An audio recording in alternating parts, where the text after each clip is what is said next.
I don't usually talk about Jujutsu Kaisen, but oh, gay, the break was worth it. So I'll be talking about Jujutsu Kaisen chapter 202 entitled Blood and Oil. This is a very good chapter. The last couple chapters I enjoyed. I like Politics Kaisen. I like when we get that kind of world building stuff, but I know everyone is not a fan of that. I am, but I know some other people aren't. But this chapter, lore is also, we get some new lore and new information regarding Yuki, because we cut back to the Tomb of the Star, with Tengen, and yeah, a lot happens. So the chapter opens up with Yuki and Tengen talking in like a little Japanese room, like a tea room, and they're just talking about the star vessels and the whole nature of the merger. And we find out that there are other star vessels at the same time. There were others at the same time as Riko, the girl during hidden inventory. And Yuki's like, okay, if there were others, why didn't you merge with them?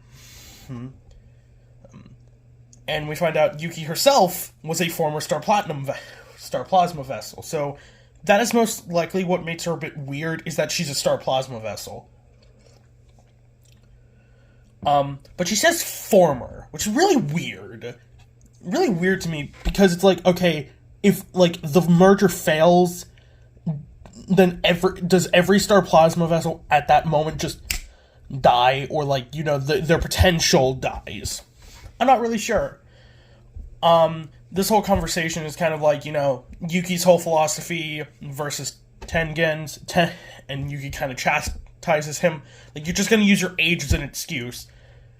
Used for, like, taking the lives of young people away for the merger. And Tengen does say that he would be able to keep his sanity if he did evolve. But yeah, this whole conversation is interesting. Mostly the whole bit that, Yuki is a former Star Plasma vessel, which potentially is the reason she's a special grade. We don't know. Again, Yuki is one of the biggest anomalies in the series, because we just know jack shit about her ability or anything about her. But yeah, the interesting part of the chapter is Kenjaku arrives. Yeah, I knew this was gonna happen probably in Act 2, but I thought it was gonna be like the end for Act 2 of the Culling Games, not, because, very much the last couple chapters we would consider the start of Act 2, and I thought we were just gonna be with Yuji and Megami this chapter, with Angel and, Takaba? Yeah, Takaba. I apologize if I'm messing anything up. I'm not an expert on JJK like a lot of other people are. I enjoy the series a lot, but the complicated aspects of it kind of go over my head. So yeah, Kenjaku meets with Choso, which, the second Choso stayed behind, we all had the fear, like, collectively as a fandom when that chapter dropped, we all collectively had the fear of, if Kenjaku arrives, Choso is a dead man.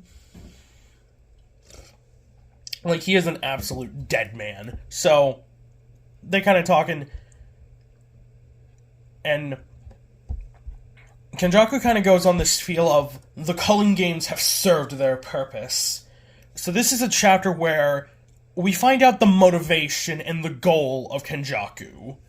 At least part of it. I don't think this is his full plan, but it is definitely a big part of his plan.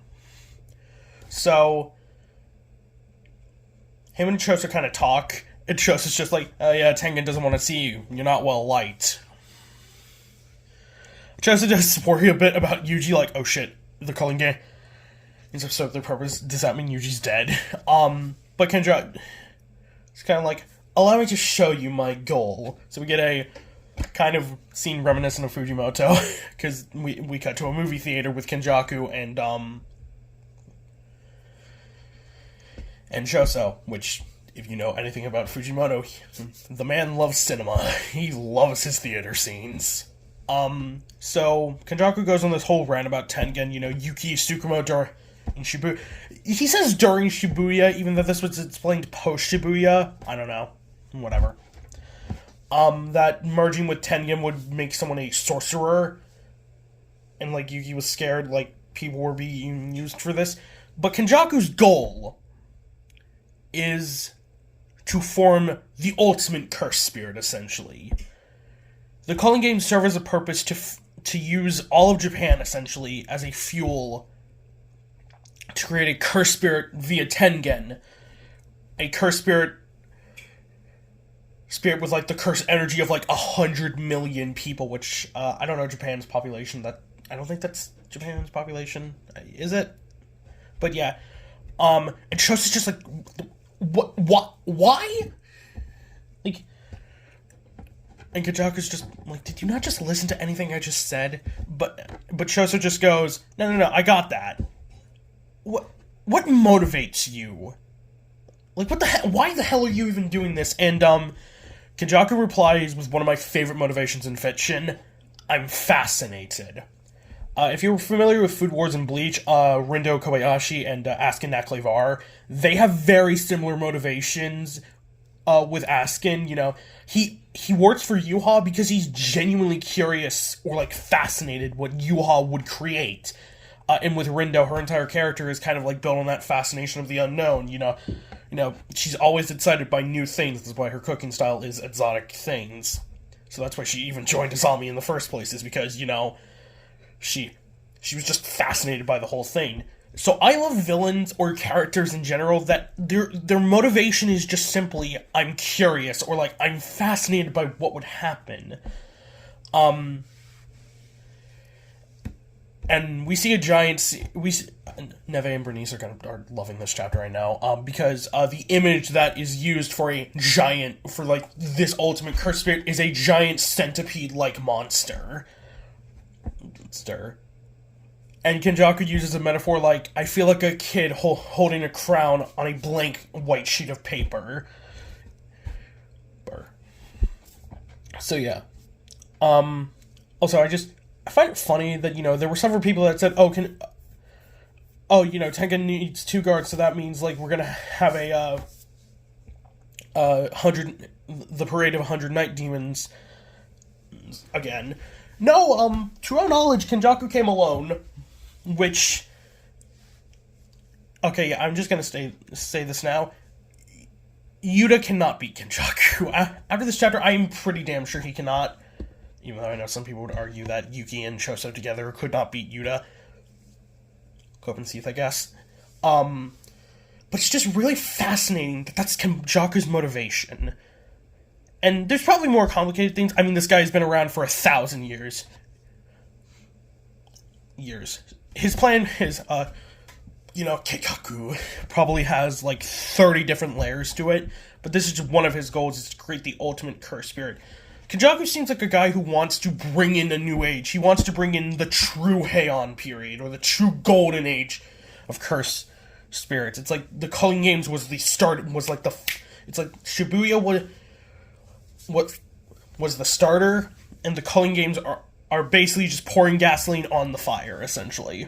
So, the chapter ends with Kenjaku saying, if all that curse energy amalgamate, it was a laughing face, I just laugh.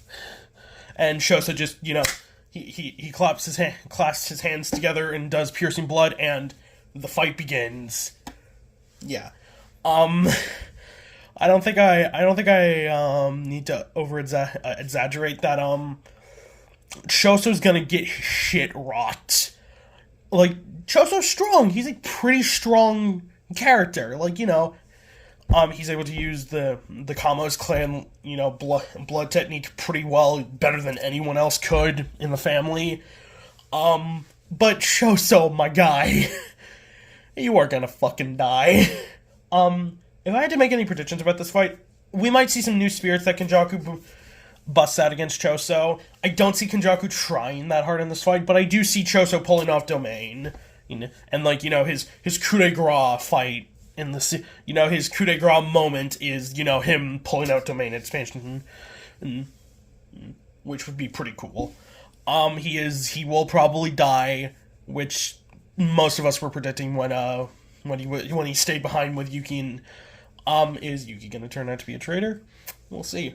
I do find it interesting that Yuki is a former Star Plasma vessel, because we don't know how long ago. Because seems older than she is. Because Yuki like looks like she's in her 20s, but she could easily be 40. I've always viewed her as like being like a generation or two before Geto and Gojo. So like Geto and Gojo were like 28 around this time. And Yuki, like 10 years ago, Yuki already looked like how she does now. So I assume Yuki is probably like 38 or like in her early 40s.